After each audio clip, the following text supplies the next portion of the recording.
Bismillahirrahmanirrahim. Assalamualaikum warahmatullahi wabarakatuh.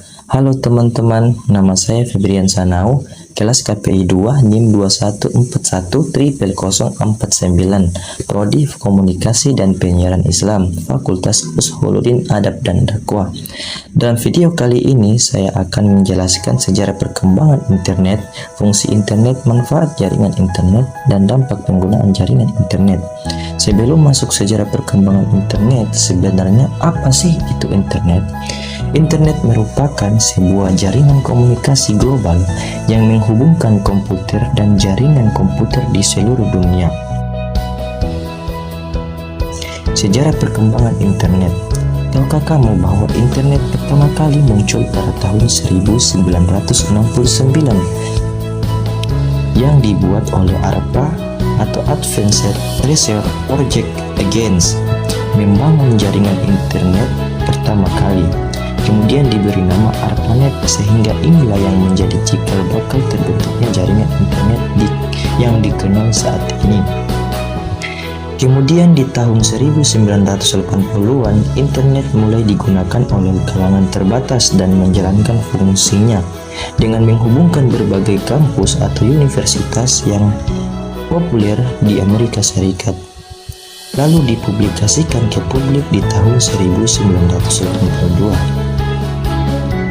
Pada tahun 1986, National Science Foundation Network ini didirikan dan mulai dikembangkan. Inilah yang mulai menggantikan para ARPANET sebagai suatu wadah riset terkait di Amerika Serikat. Pada tahun 1990, layanan sejenis berbasis tampilan grafis yang dikenal dengan WWW atau World Wide Web mulai dikembangkan lagi oleh Kern. Kemudian di tahun 1993, internet didirikan agar bisa melayani pendaftaran nama domain dari publik.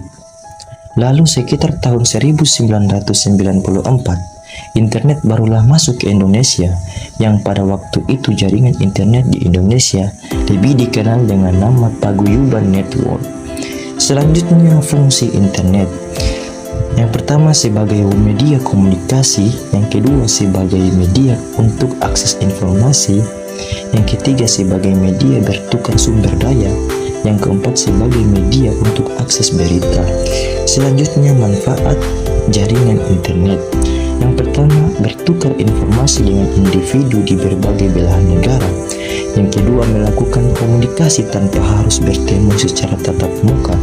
Yang ketiga, melakukan transaksi, penjualan ataupun pembelian.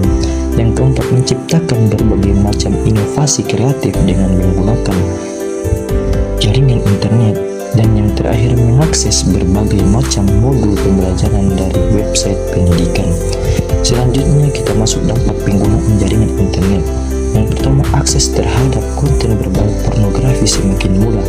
Yang kedua, potensi kejahatan online atau cybercrime yang bisa menimpa penggunaan jaringan internet.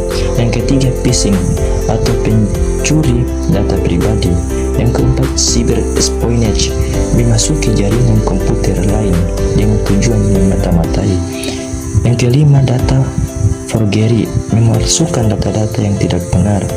Yang keenam, offense against intellectual property, kejahatan atas haki yang bisa berupa pembajakan karya orang lain. Dan yang terakhir, infringement of privacy, kejahatan untuk mendapatkan informasi pribadi atau rahasia. Sekian penjelasan dari saya, semoga bermanfaat dan bisa menjadi pembelajaran di kedepannya nanti.